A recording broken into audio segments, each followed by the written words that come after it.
All right, well, hold on. I got to get a lot of info from you. First of all, what were your impressions of the draft? Were you a Jayden guy coming out? I can't remember. Actually, I thought no one of these guys was a consolation prize. But the more and more I watched Drake May, I was like, he might need a little bit of time. Right. And I don't think that's on the schedule that we was on. I thought we was on more of a Jayden Daniels schedule as me and Logan kept going back and forth. Who's going to be ready from day one to get put in there and give us a chance to probably win some games? It's going to be the guy that's a dual threat. It's going to be a guy that gives you time and patience to put this offensive line together. And while doing that, he can get himself out of trouble with his legs, which Drake May has the legs, just not explosive as Daniels is. Right. Logan, though, was a JJ guy, wasn't he, in the end? Yeah, listen, we both like JJ, because the one thing about JJ, he didn't have the volume, but if you look at all of his throws, they are pro throws. You look at who he went against at practice, a defensive mastermind that's the head coach in Seattle. You look at his head coach in Harbaugh, he also had a pro head coach teach him how pro ethics and pro things to do. I thought JJ was ready, and these you put him in the Vikings, that's a perfect spot. You got two wide receivers, you got a tight end over there, you got a running back, and you got a very underrated offensive line. He's set up for success. Now, as you know, this roster is completely different. I mean, they added so many guys. Yeah. Just kind of your thoughts, how they overhauled it, adding guys like, bringing guys in the offensive line, bringing some edge rushers, bringing in two different linebackers, Bobby Wagner being that veteran presence, going to be really good in the huddles. Yeah. Bringing in a couple more DBs, Eckler on offense. I mean, just kind of give us your thoughts on outside of the draft, just kind of the guys they brought in. I thought Adam Peters was amazing in his approach.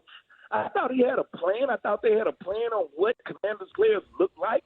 And I thought, all right, think about this, fellas. We had a roster that already came with like 60% of the roster is not even re-signed. Mm-hmm. So what he did with this roster is say, I'm going to look at the good parts of this roster and the bad parts. And the bad parts, mostly he didn't have to cut. He didn't have to release. He didn't have to go and wheel and deal with. So we kept the best of the best that we had. That's the John Allens of the world, the Payne, the Terry McLaurin, the Jahan Dotsons, the B-Robs of the world. We kept the best core, and then we added guys like Eckler. So now, backfield-wise, we have two of the best pass-protected running backs.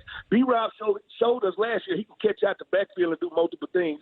Then you bring in Eckler on third down. He's the guy that can – he don't have to tote the load. I think he's going to be better off of less carries. Yeah. And then you say offensive line. Everybody like, did we do anything on the offensive line? Oh, yeah, we did. I think Taylor Biotis is going to be good at the center position. People forget that Sam Cosmi was one of the highest graded guards in football last year. You bring in Adam Grady, you still got a Chris Paul. And I'm telling people right now, when it comes to Brandon Coleman, man, go watch the film. And we're talking about a guy that took over 1,500 snaps, didn't have but 3 sacks.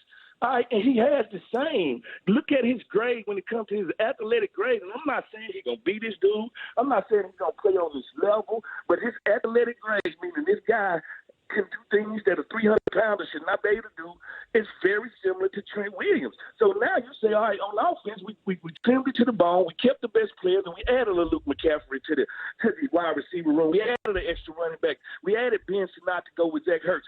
Everything that I just said, we got better. On defense, you flip to that side of the ball. We did the exact same thing. We kept the best players, and then we started to add Frankie Lou, who I think people don't understand. They're going to love him. Mm-hmm. And you speak about Wagner. We're talking about Yellow Jacket. This guy, we getting him a year after the same age we got London. That turned out pretty good, and he played for a long time. You had a Mike Sanders still to that defensive backfield. Don't forget Quinn Martin. And when everybody had a down year last year, this guy actually had a good year. D4 is back off of injury. Don't forget Jerry McChin. We added to the defensive backfield. We got some guys that I think people need to just calm down and let these guys do what they do best, and they're putting a good team together.